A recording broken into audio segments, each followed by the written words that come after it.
कहानी की शुरुआत कुछ कॉलेज स्टूडेंट्स से होती है जो बर्फ से ढकी पहाड़ियों में रोमांचक स्नोबोर्डिंग ट्रिप पर निकले थे। ग्रुप में दो कपल्स थे, जिल और उसका बॉयफ्रेंड डेरेक, मैडी और उसकी गर्लफ्रेंड ब्री। इनके साथ मैडी का भाई टॉड, उन लोगों का कॉमन फ्रेंड्स फिलिप और सबसे छोटी एली भी थी।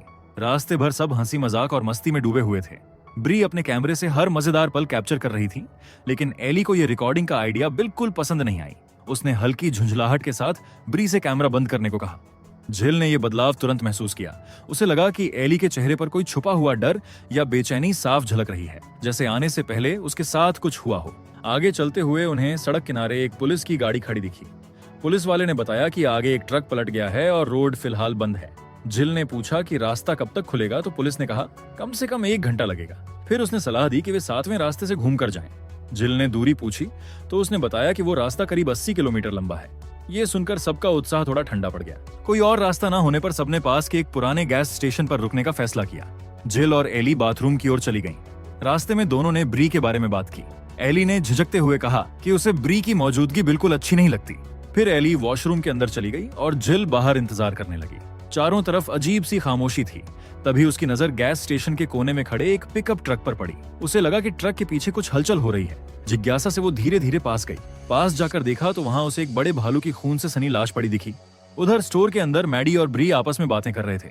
ब्री ने हल्की चिंता जताते हुए कहा कि उसे लगता है मैडी के दोस्त उसे पसंद नहीं करते। मैडी हल्की मुस्कान के साथ बोला, ऐसा नहीं है, बस वो अभी तुम्हें अच्छे से जानते नहीं है। इसी दौरान ब्री की नजर काउंटर पर रखी एक पुरानी टूर गाइड बुक पर पड़ी। उस गाइड बुक में लिखा था कि ये इलाका पुराने जमाने में विच ट्रायल्स के लिए बदनाम था, यानी यहाँ कभी चुड़ैलों को पकड़ने और उन पर मुकदमे चलाने की घटनाएं होती थीं। ये पढ़कर दोनों को हंसी आ गई। मजाक में उन्होंने वो गाइड बुक अपने साथ रखने का फैसला कर लिया। जैसे ही वे स्टोर से बाहर निकले, एक लोकल आदमी उन्हें नजरों से घूर रहा था। उधर बाथरूम में एली अकेली थी। जैसे ही वो बाहर निकलने लगी, अचानक लाइट टिमटिमाने लगी और दरवाजा अपने आप बंद हो गया। ये देखकर एली का सांस रुक सा गया। फिर उसे शीशे में एक अजीब सा साया दिखा, जिसका चेहरा 3 अलग अलग चेहरों में बंटा हुआ लग रहा था। डर से उसका दिल तेजी से धड़कने लगा। उसने घबराकर दरवाजा खींचने की कोशिश की और जोर से जिल को पुकारा, लेकिन बाहर से कोई जवाब नहीं आया। बाहर अभी भी जिल उस भालू की लाश को देख रही थी कि तभी ट्रक का मालिक वहां आ गया। जिल ने हैरानी से कहा, भालू तो सर्दियों में सोते हैं, फिर ये यहाँ कैसे? आदमी ने बेपरवाही से जवाब दिया, मैंने जंगल में स्प्रिंकलर ट्रैप लगाया था।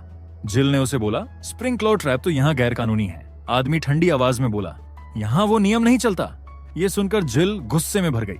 तभी उसका बॉयफ्रेंड डेरेक वहां पहुंचा और उसे शांत करने की कोशिश करने लगा, और तभी अचानक बाथरूम की ओर से एली की चीखें उन्हें सुनाई दी। दोनों वहां दौड़कर पहुंचे। दरवाजा खोलकर उन्होंने एली को बाहर निकाला। जिल ने घबराई एली को कसकर पकड़ते हुए माफी मांगी।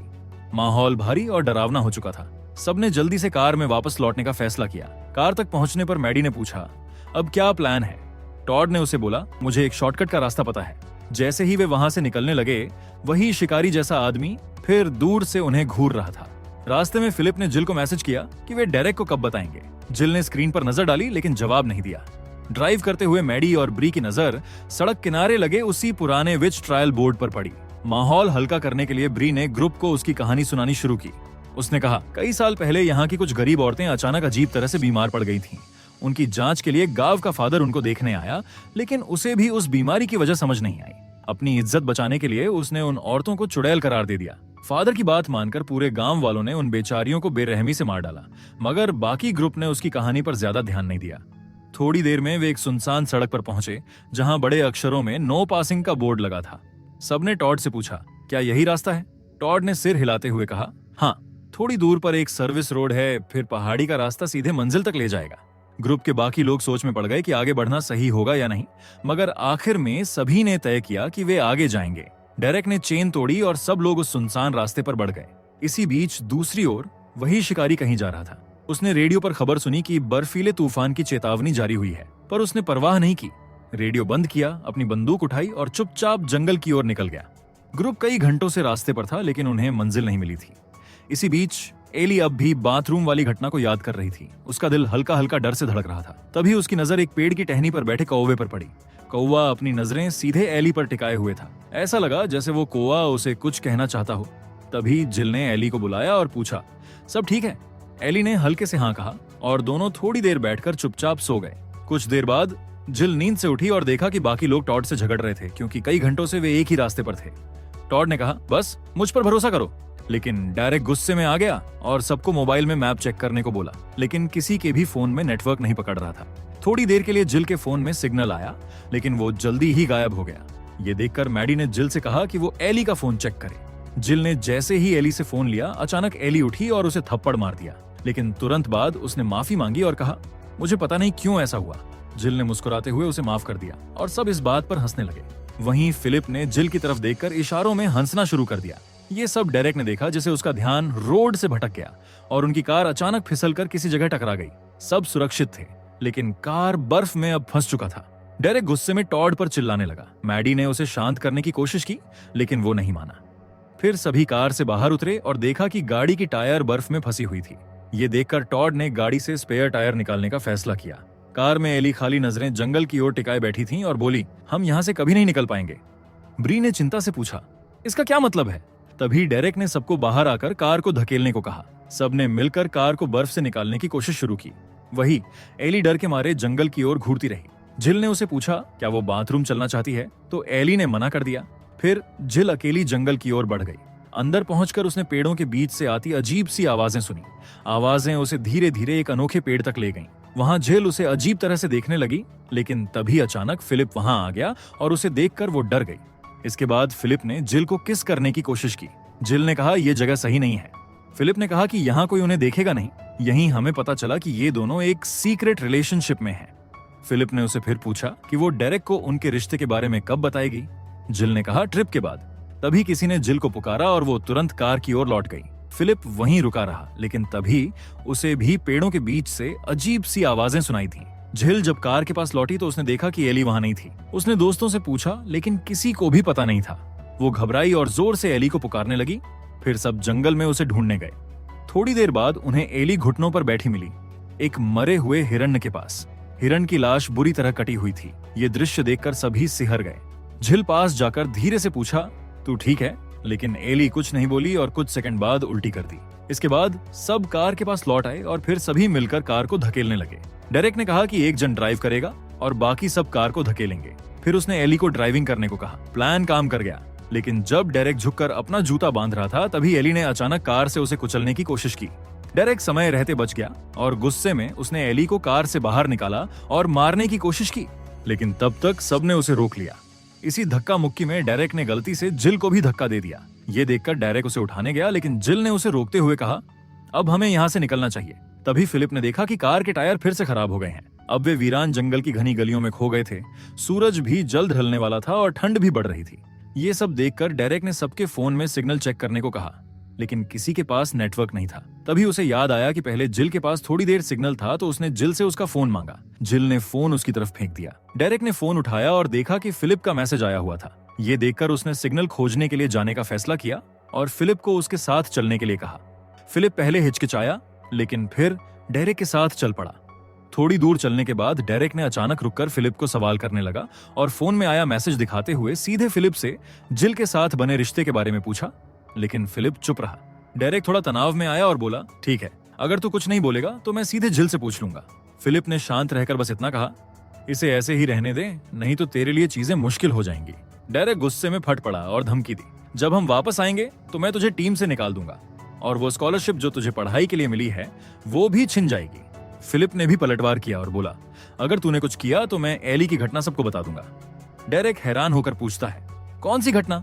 फिलिप ने जवाब दिया, मेरे पास एली का वीडियो है जिसमें टीम के लोग उसे जबरदस्ती परेशान कर रहे थे, जिसमें तू भी था। ये सुनकर डायरेक खुद को बचाने के लिए तर्क बनाने लगा और सारा इल्जाम अपने दोस्तों पर डालने लगा, लेकिन फिलिप ने उसकी एक भी बात नहीं सुनी। वो सीधे धमकाने लगा, अगर तूने फिर से मुझे धमकाया तो मैं ये सब जिल को बता दूंगा। ना चाहते हुए भी डायरेक को चुप रहना पड़ा। दोनों भारी चुप्पी में कार की ओर लौट गए। अब कार में सभी बैठे थे और मदद के आने का इंतजार कर रहे थे, लेकिन सभी जानते थे कि इस जगह कोई उन्हें ढूंढने नहीं आएगा, क्योंकि किसी को भी पता नहीं था कि वे यहाँ हैं। स्थिति को देखकर ग्रुप ने फैसला किया कि किसी को बाहर जाकर मदद लानी होगी। टॉड ने जिम्मेदारी लेते हुए कहा, मैं जाऊंगा, जल्दी लौटूंगा, आखिर मेरी वजह से हम यहाँ फंसे हैं। लेकिन उसे अकेले जाने से डर लगा। ये देखकर उसका भाई मैडी मदद के लिए तैयार हुआ, लेकिन ब्री ने उसे जाने से रोक दिया। तब एली उसके साथ जाने को तैयार होती है। जिल उसे रोकने की कोशिश करती है, पर एली दृढ़ थी। फिर दोनों ने दोस्तों से अलविदा कहा और मदद लेने के लिए उस खतरनाक जंगल की ओर बढ़ गए। रात गहराने लगी। कार के अंदर ठंड इतनी बढ़ गई कि सबके हाथ पांव सुन्न होने लगे। तभी बाहर से अजीब सी आवाज आई, मानो कोई बर्फ पर घिसट रहा हो। सभी चौंक गए। जिल ने घबराते हुए कहा, शायद कोई जानवर होगा। लेकिन बात पूरी भी नहीं हुई थी कि अचानक कुछ जोर से कार से टकराया। कुछ ही देर बाद बर्फ में भारी कदमों की गूंज सुनाई देने लगी, जैसे कोई बहुत नजदीक आ रहा हो। यह सुनकर सबने दरवाजे लॉक कर दिया। फिर से कार पर कुछ टकराया। डेरेक अब सब्र नहीं कर पा रहा था और बाहर निकलने ही वाला था, लेकिन जिल ने उसका हाथ पकड़कर रोक लिया। तभी डेरेक को एक ख्याल आया। उसने कार की हेडलाइट्स चालू कर दी। तेज रोशनी ने सामने का दृश्य साफ कर दिया और सामने का नजारा देख के सब दंग रह गए। वो कोई अनजान खतरा नहीं था, वो एली थी। उसे देखते ही सभी बाहर भागे और एली को संभाल कर कार में लाए। उसकी बॉडी पर जगह जगह खून लगा था, लेकिन कहीं कोई गहरा जख्म नहीं दिख रहा था। ब्री ने कांपती आवाज में कहा, यह खून शायद किसी और का है। ये सुनकर मैडी का दिल धक धक करने लगा। उसके दिमाग में सिर्फ अपने भाई टॉड का ख्याल घूमने लगा। उसी वक्त मैडी की नजर एली के हाथ पर पड़ी, जिसमें कुछ उलझे हुए बाल थे। मैडी तुरंत बाहर जाकर टॉड को ढूंढने निकलना चाहता था, लेकिन तभी एली के शरीर में अचानक झटके आने लगे। ये देखकर ब्री ने घबराकर एली का बैग खोला और उसकी एंग्जाइटी की दवा निकाली। उसने जल्दी से गोली एली के मुंह में डालने की कोशिश की, लेकिन तभी एली ने उसकी उंगलियां जोर से काट ली। ब्री दर्द से चीख पड़ी और जैसे तैसे अपना हाथ छुड़ाया, मगर पीछे हटते हुए ट्रंक पर पड़े लोहे के टुकड़े से उसका सिर जोर से टकरा गया। गहरी चोट लगने से उसका माथा फट गया और खून बहने लगा। फिलिप ने घबराकर चिल्लाया, शांत रहो, हिलना मत। लेकिन डर और दर्द के कारण ब्री बेकाबू होकर और जोर जोर से तड़पने लगी, जिससे उसकी चोट और बढ़ गई। कुछ ही पलों में खून फर्श पर फैलने लगा। फिलिप ने मैडी की ओर देखा और कहा, जल्दी उसकी मदद करो। पर तब तक बहुत देर हो चुकी थी। ब्री की आंखें उलट गईं और वो बेहोश होकर गिर पड़ी। इस हालात को देखकर डेरेक ने गुस्से में सारा दोष एली पर मढ़ दिया। उसी पल मैडी को उस गाइड बुक की डरावनी कहानी याद आई। उसने घबराकर कहा, ये जगह शापित है। फिर वो अचानक कार का दरवाजा खोलकर टॉड को ढूंढने बाहर निकल पड़ा। जिल घबराकर उसके पीछे गई और उसे रोकने की कोशिश की। उसने कहा, मैडी रुक जाओ, ब्री को देखो, वो तुम्हारी गर्लफ्रेंड है। मैडी ने गंभीर चेहरा बनाकर जवाब दिया, गर्लफ्रेंड तो आती जाएगी, लेकिन भाई इंपॉर्टेंट है। जिल निराश होकर वापस कार में लौट आई और सीधे फिलिप से पूछा, ब्री कैसी है? फिलिप ने ब्री की जांच करते हुए कहा, खून बहना लगभग रुक गया है, अभी के लिए ज्यादा खतरा नहीं लगता। जिल ने गहरी सांस लेते हुए कहा, हमें यहाँ से तुरंत निकलना होगा। लेकिन डेरेक ने सिर हिलाते हुए कहा, मैं उस पागल औरत एली को साथ नहीं ले जाना चाहता। जिल ने दृढ़ता से जवाब दिया, हम उसे यहाँ अकेले नहीं छोड़ सकते। और उसने फिलिप की तरफ देखा और उसका साथ देने को कहा। लेकिन फिलिप ने सिर हिलाया और डेरेक का साथ देते हुए बोला, एली के साथ सच में कुछ गड़बड़ है। जिल ने कहा, वो बस बीमार है। फिलिप ने याद किया, मेरे भाई को भी दौरे पड़ते थे, लेकिन ऐसे नहीं। इस बात पर तीनों के बीच बहस तेज हो गई। आखिर में उन्होंने तय किया कि एली को अकेला छोड़ना खतरनाक होगा, इसलिए केवल उसके हाथ बांध देंगे ताकि आगे कोई बड़ा हादसा न हो। उधर घने जंगल में मैडी अपने भाई टॉड को ढूंढ रहा था। अचानक उसे बर्फ पर खून की लकीरें दिखाई दी। वो निशान देखते हुए जोर से भाई का नाम पुकारता रहा, लेकिन तभी उसकी टॉर्च की रोशनी टिमटिमाने लगी और लगभग बुझने को हुई। और कुछ कदम पीछे हटते ही उसने एक भयानक दृश्य देखा। एक कौआ पेड़ की डाल से उल्टा लटका हुआ था। डर के मारे मैडी एकदम पीछे हटा और उसी वक्त उसका पैर गलती से भालू के फंदे में फंस गया और तेज लोहे के दांतों ने उसकी टांग को बुरी तरह जकड़ लिया था। उधर कार में डेरेक ने एली के हाथ बांध दिए थे। बेहोशी की हालत में एली बड़बड़ाने लगी, मैंने उसे देखा है। थोड़ी देर बाद फिलिप हल्का होने के लिए बाहर चला गया। अकेले में डेरेक ने मौका पाकर जिल से कहा, मुझे तुम्हारे और फिलिप के सीक्रेट रिलेशनशिप के बारे में पता है। फिर वो जिल को उकसाने लगा, फिलिप पर भरोसा मत करो, वो अच्छा लड़का नहीं है। मैंने खुद कई बार उसे दूसरी लड़कियों के साथ देखा है। जब फिलिप वापस लौटा तो जिल का रवैया अचानक उसके प्रति बदल चुका था, जिसे देखकर फिलिप कंफ्यूज हो गया। इस बीच कार का पेट्रोल खत्म होने लगा, जिसे हीटर भी बंद हो गया। घने जंगल में मैडी फंदे से निकलने की कोशिश में दर्द से चीख रहा था। डर और दर्द के बावजूद उसने एक पत्थर उठाया और बार बार फंदे की पकड़ ढीली करने लगा। कई बार कोशिश करने के बाद आखिर में वो फंदे से बाहर निकलने में कामयाब हो गया, लेकिन अब उसकी टांग से खून बह रहा था और ठंडी हवा में दर्द और भी बढ़ता जा रहा था। उधर कार में सबने खुद को गर्म रखने के लिए कपड़े ढूंढना शुरू किया। फिलिप ने एक छोटा डिब्बा खोला जिसमें कैंडल्स रखे थे। जिल ने कई बार माचिस जलाई पर बार बार बुझती रही। आखिरकार उसने एक मोमबत्ती जला ही ली। मोमबत्ती की हल्की लौ ने कार का अंधेरा थोड़ा रोशन किया, लेकिन उसी पल एली से अजीब गहरी कराह सुनाई दी। आवाज इतनी विचित्र थी कि सब चौकन्ने हो गए और एक दूसरे की ओर घबराकर देखने लगे। मैडी कार की ओर लौटना चाहता था, मगर उसका जख्मी पैर हर कदम पर चीख जैसा दर्द दे रहा था। बर्फ में घिसटते हुए वो आगे बढ़ता रहा। अचानक उसे दूर हल्की रोशनी दिखाई दी। उसे लगा शायद टॉड है। हिम्मत जुटाकर वो वहां पहुंचा, लेकिन वहां सिर्फ एक टॉर्च पड़ी थी और ठीक उसके आगे जो दिखा उसे देखकर उसका दिल टूट गया। उधर कार के अंदर माहौल और डरावना हो गया। एली की अजीब गहरी कराहें रुकने का नाम नहीं ले रही थीं।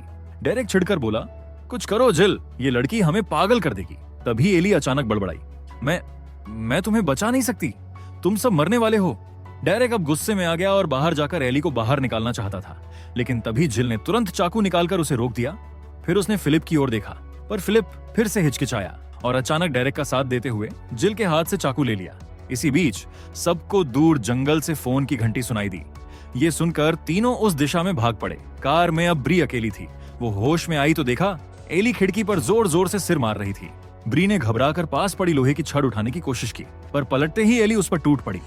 ब्री की चीख दूर तक गूंजी, जिसे जिल ने सुन लिया। जिल तुरंत आवाज की ओर दौड़ी, लेकिन बर्फ पर फिसल गई। फिलिप मदद करना चाहता था, लेकिन जिल ने उसे रोका और सब कुछ उसे बता दिया। इसी बीच डेरेक जंगल में टॉड का फोन ढूंढ लेता है और दोनों कार तक लौटते हैं, लेकिन दरवाजा अंदर से बंद था। ये देखकर फिलिप चाबी लेने के लिए जंगल के अंदर डेरेक को ढूंढने चला गया, क्योंकि उसी के पास गाड़ी की चाबी थी। उधर डेरेक फोन इस्तेमाल करने की कोशिश कर रहा था कि तभी भारी कदमों की आवाज आने लगी। जैसे ही वह मुड़ा, उसने देखा कि एली खड़ी थी और कह रही थी, तुमने मुझे मरने के लिए छोड़ दिया। डेरेक डर गया और वहां से भागकर किसी जगह छुप गया। इसी दौरान उसे फिर से किसी के पास आने का एहसास हुआ, लेकिन इस बार डेरेक तैयार था और उसके हाथ में एक स्क्रू ड्राइवर थी। जैसे ही वह पास आया, डेरेक ने उसे मार दिया, लेकिन ये कोई और नहीं बल्कि फिलिप था, जो उसकी चपेट में आकर मर गया। जिल ने स्नोबोर्ड से कार की खिड़की तोड़ी और अंदर घुस गई, लेकिन अंदर ब्री की निर्जीव लाश पड़ी थी। ये देखकर वह बहुत डर गई। उसी समय डेरेक वहां पहुंच गया। उसका चेहरा सफेद पड़ चुका था। वह हांफते हुए बोला, एली ने मुझ पर हमला किया, ये जगह सच में श्रापित है। जिल ने खून देखकर पूछा, फिलिप कहाँ है? डेरेक बस बड़बड़ाया, स्क्रू ड्राइवर शायद गिर गया। घबराते हुए उसने कहा, वो हमें सजा दे रही है। जिल ने हक्का बक्का होकर पूछा, कौन? डेरेक कांपते हुए बोला, मैं उस दिन वहां था, पर मुझे नहीं पता था ऐसा होगा। फिर अचानक वो पागलों की तरह कपड़े उतारने लगा और बड़बड़ाने लगा। तभी बाहर से एली की आवाज आई। जिल ने लोहे की छड़ कसकर पकड़ ली। एली धीरे धीरे डेरेक के पास आई और उसे साथ चलने को कहा, लेकिन डेरेक अजीब तरह से बर्ताव करने लगा। ये देखकर जिल ने उसे छोड़ दिया और बाहर भाग गई। अब जिल अकेली जंगल में मदद ढूंढने निकल पड़ी। रास्ते में उसे फिलिप की लाश मिली। उसे देखकर वो टूट कर रो पड़ी। तभी दूर से एक आवाज सुनाई दी। वो उसकी ओर दौड़ी, लेकिन पीछे से किसी डरावने जीव की आहट उसके साथ साथ चल रही थी। तभी अचानक उसके सामने एली आ गई। एली स्क्रू ड्राइवर लेकर जिल की ओर धीरे धीरे बढ़ने लगी। तब जिल को डेरेक की बातें सच लगने लगी थीं कि ये सब एली का ही किया धरा है। फिर जिल ने एली का हथियार छीन लिया और उसे जमीन पर गिरा दिया, लेकिन एली गिड़गिड़ाई, मैंने कुछ नहीं किया। घबराई जिल ने अंत में उस पर वार कर दिया और वहीं एली की मौत हो गई। तभी पीछे से गोली चलने की आवाज गूंजी। एक शिकारी ने हवा में चेतावनी दी, पास मत आओ। अगली सुबह पुलिस वाले वहां पहुंचे, जहां चारों ओर उन्हें खून और लाशें बिखरी पड़ी मिली। एक ऑफिसर ने जिल से पूछा कि यहाँ क्या हुआ था। जिल बस यही बड़बड़ा रही थी कि एली पर किसी आत्मा ने कब्जा कर लिया था और उसी ने सबको मारा था। ऑफिसर ने उसे पूछा कि उसे ऐसा क्यों लगता है, लेकिन जिल चुप रही। उसकी आंखों में एक अजीब सी चमक थी, मानो अब वही किसी अनजानी ताकत के वश में हो। और इसी के साथ ये मूवी यही खत्म होती है। अगर आपको एक्सप्लेनेशन अच्छा लगा हो तो वीडियो को लाइक और कमेंट जरूर करें। ऐसी ही और मजेदार और अनोखी कहानियों के लिए चैनल को सब्सक्राइब करना ना भूलें।